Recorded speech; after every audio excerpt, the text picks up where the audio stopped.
Hola a todos y bienvenidos de nuevo a Aurea Mediocritas, vuestro canal de cultura clásica. Seguimos hablando de mitología. En el anterior vídeo ya vimos cómo Zeus había llegado al trono del Olimpo y gobernaría sobre dioses y hombres. A partir de aquí vamos a empezar a hablar una por una de las diferentes divinidades del Olimpo, las más interesantes obviamente, señalaremos sus historias más particulares y estudiaremos un poco su personalidad. Y la primera de la que vamos a hablar es Perséfone, o también conocida por los romanos como Proserpina. El hecho de que empecemos por aquí no es casual. He elegido esta diosa porque creo que plasma perfectamente cuál era la función del mito griego dentro de la cultura y el conocimiento que los griegos tenían o creían tener del mundo. Así que empecemos. Perséfone es hija de Zeus y Deméter. Realmente no hay una historia muy particular acerca de su nacimiento. Simplemente, si habéis visto mi anterior vídeo, atenderéis al pequeño detalle que Zeus y Deméter son hermanos. Esto no nos tiene que extrañar. Va a ser bastante común dentro de la mitología. De hecho, Zeus va a intentar tirarse a todo lo que se mueva, y el hecho de que familiares cosanguíneos tengan relaciones entre sí no va a ser algo extraño. Perséfone es la única gran divinidad que será hija de Deméter. Tiene otros hijos, pero son personajes menores. Intentaré poner un cuadro con los hijos, es una cosa breve, son 4 o 5. Y se convertirá en su favorita e irá con ella a todas partes. Perséfone crecerá y se convertirá en una diosa de gran belleza. Y ya sabéis lo que pasa con las mujeres bellas en la mitología griega, ¿verdad? Que viene un dios y se enamora de ella. En este caso, Hades, el señor del inframundo, el temible Hades, aunque Disney nos lo pinte como un señor adorable que se le apague el pelo. Hades vive en el interior de la tierra y se comunica con el exterior escuchando únicamente las pisadas que los vivos y los dioses que no viven en el inframundo hacen en la superficie.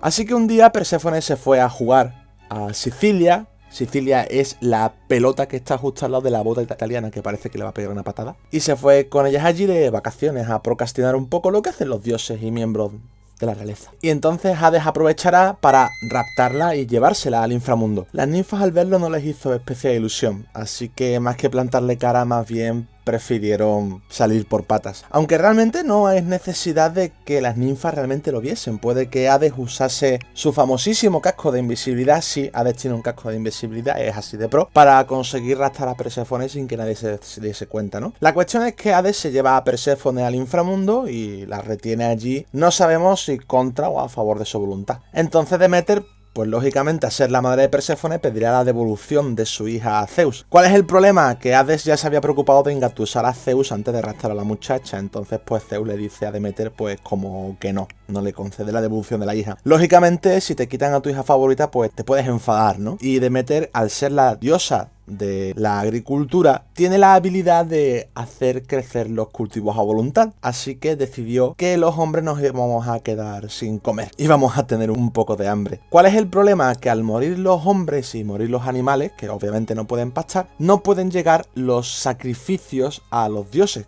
Los dioses tenían especial predilección por la grasa que le sacrificaban los hombres. Entonces, al no llegarle ese alimento a los dioses, se crea un estado de presión, lo cual pues llevará a Zeus a tomar una decisión. Pero antes de eso, Deméter decide ensañarse un poco con las ninfas que acompañaban a su hija, ¿no? Y las convierte en sirenas. Pero no las sirenas de Disney bonitas y adorables que cantan, tienen el pelo rojo, sino que las convierte en unos personajes horrendos que serán mitad mujer, mitad pájaro. No obstante, Deméter, en un puntito de crueldad y cinismo, les mantendrá su preciosa voz, como ya veremos en otros episodios, por ejemplo en la Odisea. Entonces, como ya hemos dicho, Zeus se va a ver obligado a devolver a Perséfone. El problema reside en que Hades ya se había guardado las espaldas y le había hecho comer a Perséfone unos granos de granada, y eso, según la ley divina, implicaba que ya era oficialmente su esposa. Sí, la ley divina eran todos unos cachondos. Por tanto, al ser ya Perséfone mujer de Hades, Zeus ya no podía obligar a este a que la devolviera. Por lo que nos encontramos aquí ante un debate bastante interesante. Por una parte, Hades no está en la obligación de devolver a Perséfone, y por otra parte, los hombres están muriendo y los dioses no están recibiendo su sacrificio. Por tanto, Zeus se ve en la obligación de forzar una especie de negociación, y finalmente se decide tomar una decisión que podemos considerar salomónica. Durante la mitad del año, Perséfone seguirá con su marido en el inframundo, y durante la otra mitad del año subirá para estar con su madre en la superficie. Esto parece contentar relativamente definitivamente a todos, menos a la propia Demeter, quien a partir de ese momento, durante los 6 meses del año que esté con su hija, las plantas y los árboles darán fruto. Por otra parte, los 6 meses que Perséfone esté con Hades, Demeter impedirá que los árboles den fruto, creando los griegos así a través de esta historia la alternancia de las estaciones secas